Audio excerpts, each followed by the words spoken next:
Ontem nós trouxemos, portanto, o caso, né, do Benjamin, novamente, Benjamin, criança que lamentavelmente passou mal na última quinta-feira, dia 14, na creche aqui do Conjunto São Francisco II, e foi levada ao Hospital Municipal. Durante o processo de atendimento na unidade de saúde, foi constatado o óbito da criança, lamentavelmente. De lá para cá, a gente vem, obviamente, acompanhando todo o desdobramento desse caso. Ontem, vieram à nossa emissora os pais do Benjamin, seu João Evangelista e a dona Marília, né? Estiveram aqui relatando como é que se deu toda a dinâmica daquele dia, todo esse sofrimento e esse momento de dor que a família tem passado, esse drama, né, desde a última quinta-feira, portanto. Ontem, além de ouvir exatamente os pais, a gente buscou novas informações junto à direção do Hospital Municipal aqui de Itapajé, para a gente compreender, obviamente, melhor como é que se deu todo esse processo.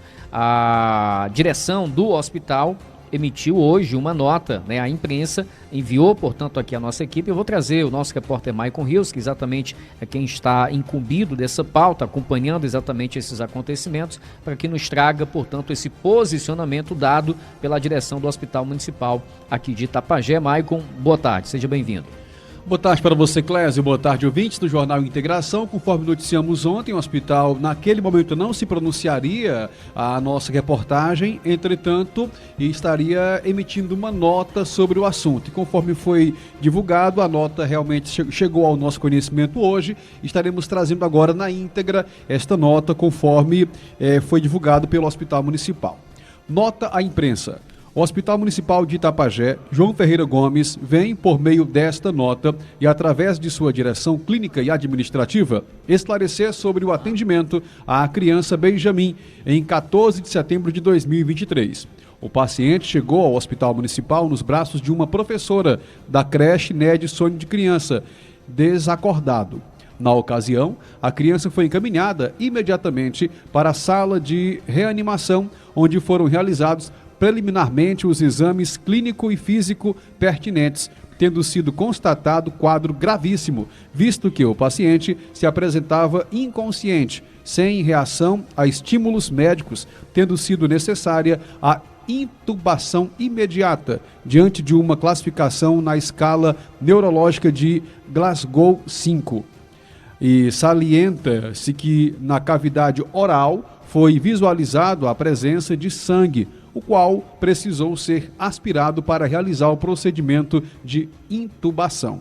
No momento do citado procedimento, o monitor cardíaco evidenciava atividade elétrica sem pulso, AESP, sendo indicado e realizado reanimação cardiopulmonar por vários ciclos de acordo com o protocolo internacional de RCP.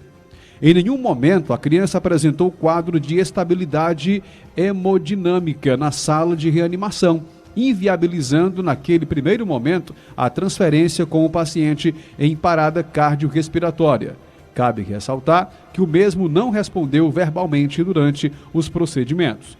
Apesar de a equipe de saúde ter realizado todos os protocolos necessários, a criança veio a óbito, tendo sido o corpo encaminhado para o Serviço de Verificação de Óbito SVO para investigar a causa da morte. É importante esclarecer que as informações preliminares dão conta que a causa da morte da criança teria sido hipertensão intracraniana e edema encefálico. No entanto, o hospital aguardará o laudo final para se manifestar. Esclareça-se que durante o atendimento foi contatado o SAMU e uma aeronave da Ciopaer no intuito de realizar a transferência do paciente. O hospital e toda a equipe se solidariza com a família pela perda tão precoce da criança Benjamin e se coloca à disposição das autoridades competentes.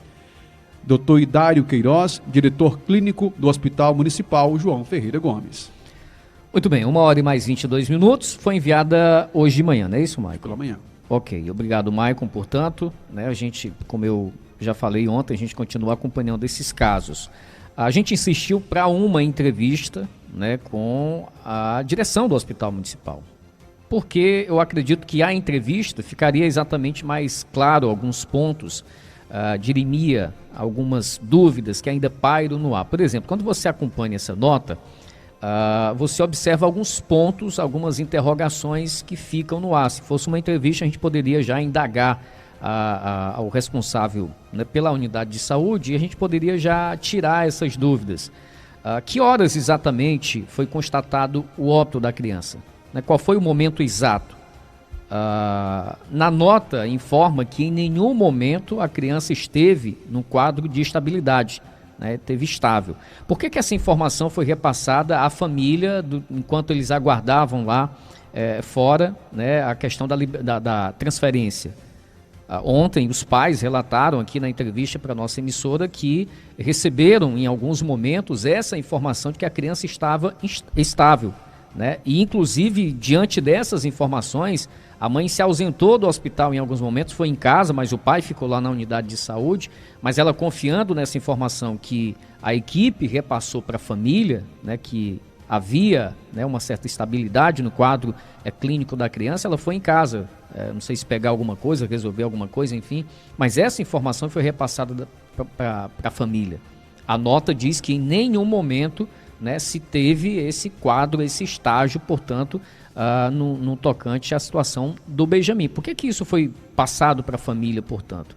E outro ponto a ser questionado, embora a gente compreenda que existe um processo e um trâmite legal para isso, por que essa demora tão grande de se chegar ao SAMU para conseguir, né, fazer um processo de transferência para Fortaleza ou para qualquer que seja a unidade de referência em qualquer que seja o local? São algumas questões que ficam no ar e a gente acompanha a nota, logicamente, e essas indagações, elas ficam, né? Por isso que é mais interessante quando você vem a público e fala diretamente, que quando você emite uma nota. Se a gente pegar, por exemplo, essa nota com a outra nota que foi divulgada, se eu não me engano, no dia ou no dia seguinte à situação envolvendo o Benjamin, tem alguns outros questionamentos que acabam ficando também. E aí um outro ponto e aí foge aqui já do caso do Benjamin, mas acaba sendo alimentado, reforçado por conta disso. A gente viu uma série de propagandas de aquisição de ambulância, de mais ambulância aqui no Hospital Municipal. Quantas são as ambulâncias que o hospital dispõe? E se não seria, e aí fica mais a título de sugestão mesmo, interessante, você, em vez de adquirir tantas ambulâncias para uso, vamos dizer assim, comum, normal do dia a dia, fazer investimento. Nós temos uma ambulância de porte maior que, se eu não estou equivocado, peço perdão aqui se a informação for errada, mas se eu não estou equivocado, é para ser uma semi-UTI, né? A ambulância que nós temos aqui de maior porte. Por que não concentrar, então, investimentos, em vez de adquirir essas ambulâncias numa quantidade expressiva, e foi feito muita propaganda nessa gestão em torno exatamente disso, e se concentrar esses investimentos em aprimorar, por exemplo, essa semi-UTI, ou adquirir uma UTI móvel para o município, para um poste do nosso município, eu acho que já seria interessante se pensar nessa possibilidade. Né? Porque a ideia que se passa quando você compra muitas ambulâncias, adquire muitas ambulâncias, é de que você está preocupado mais exatamente em fazer transferências, em tirar o pessoal daqui e levar para outros centros, do que propriamente estruturar a sua rede própria de saúde, a sua rede pública de saúde, né, que precisaria exatamente estar mais equipada para conseguir exatamente atender a contento as demandas da nossa população. São algumas situações que ficam realmente alguns questionamentos, obviamente, que ficam no ar em torno dessas situações, e outras, né, a título mesmo de sugestão. Em vez de adquirir tantas ambulâncias padrão ou normal ou comum para o uso do cotidiano, por que não se pensar em fazer investimentos, né, eu diria que mais ousados nesse sentido, que numa situação como essa, e não são poucos os casos, né, nós tivemos agora recentemente o caso do Benjamin, que lamentavelmente teve esse fim trágico, mas constantemente acontece a necessidade de você fazer uma transferência para Fortaleza ou para qualquer outra região, para um hospital de porte maior, de uma pessoa que está num quadro muito crítico, muito grave, e que você precisa aguardar tantas e tantas horas, né, a unidade do SAMU chegar aqui em Itapajé para conseguir fazer essa transferência desses pacientes. O tempo que se perde numa transferência, a depender da situação do paciente, pode ser um tempo determinante para a vida da pessoa, para a vida do paciente.